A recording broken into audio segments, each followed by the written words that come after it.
नमस्कार दोस्तों, आप सभी का एक और नई वीडियो पर मोस्ट वेलकम है। तो आज हम स्वर और व्यंजन के बारे में पढ़ेंगे। बिल्कुल बेसिक से समझाया जाएगा। अगर स्वर और व्यंजन से संबंधित कोई भी अगर क्वेश्चन आता है एग्जाम के अंदर तो आप उसे आसानी से समझ सकेंगे भाई स्वर क्या होते हैं और व्यंजन किसे हम कहते हैं।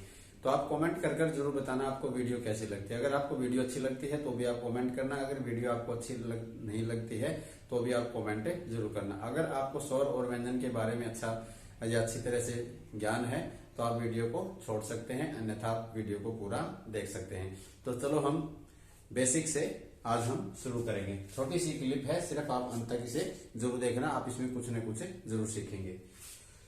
तो स्वर और व्यंजन, जैसे हमारे पास हिंदी वर्णमाला के अंदर एन आर, आम, इमली, छोटी बड़ी, छोटा उ, बड़ा उ, री, ए, ऐ, ओ, औ, अंग, ए, कै, ख, ग, घेड़ा जैसे ये सभी दिए गए हैं। अक्षय तरीय अज्ञा ज्ञानी सरसमिक जिसको हम बोलते हैं। तो इसमें स्वर क्या होते हैं? तो पहली बात तो इसमें स्वर अंग और ए है, किसमें स्वर में नहीं आते हैं अंग और। सिर्फ आज हम क्या करेंगे, स्वर और व्यंजन के बारे में ही सीखेंगे। अगली वीडियो में हम आपको बताएंगे अंग और क्या है, और ये जैसे कुछ अक्षर होते हैं तो ये भी किस में नहीं आएंगे, स्वर के अंदर, या व्यंजन, ये व्यंजन के अंदर नहीं आएंगे अक्षर ये। तो सिर्फ हम स्वर और व्यंजन के बारे में ही सीखेंगे। तो सिर्फ छोटी सी एक क्लिप है, तो आप अंत तक जरूर देखना। तो जैसे स्वर किसे कहते हैं हम? स्वर हम सबसे पहले हम स्वर किसे कहते हैं? जिनको बोलने में किसी अन्य स्वर की सहायता या अन्य किसी वर्ण की सहायता हमें न लेनी पड़े उसे हम स्वर कहते हैं। स्वर किसे कहते हैं? इनको बोलने में या इन अक्षरों को बोलने में किसी अन्य वर्ण की सहायता न लेनी पड़े उसे हम स्वर कहते हैं। और व्यंजन किसे कहते हैं? व्यंजन उसे कहते हैं भाई जिनको बोलने में स्वरों की सहायता लेनी पड़ती है। जिनको बोलने में स्वरों की सहायता लेनी पड़ती है, तो कैसे हम बताएंगे, कैसे उसकी हम सहायता लेते हैं और इनके अंदर कैसे हम सहायता नहीं लेते हैं।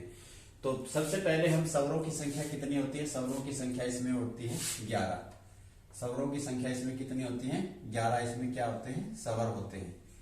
स्वरों की संख्या कितनी होती है? 11 होती है। और जैसे हमारे कै कबूतर से लड़के है हल तक इसमें व्यंजन कितने होते हैं? व्यंजन होते हैं इसके अंदर 33। इसमें क्या? व्यंजनों की संख्या इसमें 33 होते हैं। तो स्वर और व्यंजन कुल कितने होते हैं? स्वर और व्यंजन इसमें कुल कितने आएंगे? 44। कुल कितने आएंगे? 44। 33 और 11 कितने हो जाएंगे? 44 हो जाएंगे। अब हम समझते हैं भी स्वर किसे कहते हैं। इनको बोलने में अन्य वर्ण की सहायता लेनी पड़ती है, नहीं लेनी पड़ती है, और व्यंजन के अंदर हमें सहायता लेनी पड़ती है या नहीं लेनी पड़ती है। तो आप उस ट्रिक से आसानी से पहचान जाएंगे। तो जैसे हम इस अक्षर को लिखते हैं, जैसे हम ए लिखते हैं, देखो ए को बोलने में हमें किसी भी अन्य वर्ण की सहायता नहीं लेनी पड़ती। ऐसे अनार जिसको हम बोलते हैं, या कोई भी ले सकते हैं, जैसे हम ई, छोटी ई,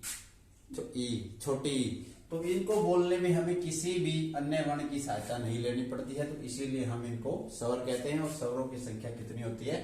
स्वरों की संख्या 11 होती है। अब हम चलो व्यंजन की तरफ चलते हैं। व्यंजन किसे कहते हैं? जैसे हम कै लिखते हैं, ये हमने क्या लिखा? कै लिखा। इसको हमने कै बोला है, कै। अगर हम इसका वर्ण विच्छेद करते हैं, तो कै प्लस ए, तो इसको क्या हो जाएगा? कै। क्योंकि इसको बोलने में किसकी आवाज आती है? कै, ए की आवाज आती है।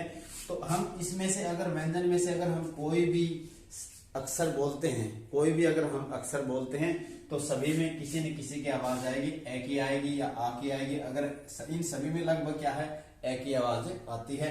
तो हम कोई भी अक्षर जैसे लिख सकते हैं गै, तो इसको वर्ण विच्छेद करेंगे तो गै प्लस ए, क्या लिखेंगे हम? इसको गै लिखेंगे।